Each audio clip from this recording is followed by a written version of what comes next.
আজকে কম উপকরণ দিয়ে মাছের মাথা দিয়ে বাঁধাকপি রান্না করবো, দেখি পাই কিনা। ওই তেলেই গোটা রসুন পেঁয়াজ কুচি ভালো করে ভাজতে হবে। আদা আর জিরে বাটা একসঙ্গে, আদা জিরে বাটা দিয়ে দিয়েছি। এবার একটু গুঁড়ো মশলা দেবো, বেশি কিছু দেবো না। একটু হলুদ গুঁড়ো, সামান্য একটু লঙ্কার গুঁড়ো, বাটা দিয়েছি তাই জিরে বাটাগুলো দেবো না। একটু ধনে গুঁড়ো দেবো, একটু চিনি।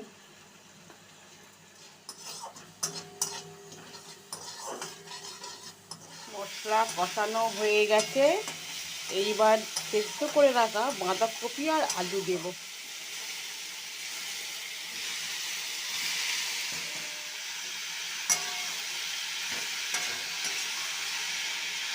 কষানো হয়ে গেছে, এবার একটু জল দেবো, অল্প করে জল দেবো, কারণ সব সেদ্ধ আছে।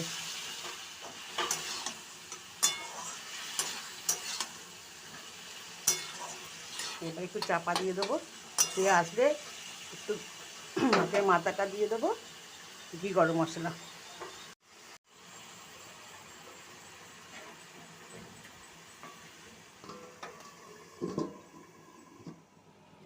অল্প করে একটু ঘি দিয়ে দিচ্ছি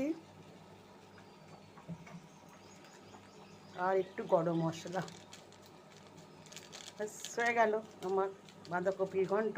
একদম কম উপকরণ দিয়ে তৈরি করে ফেললাম বাঁধাকপির ঘন্ট। দেখুন কেমন হয়েছে।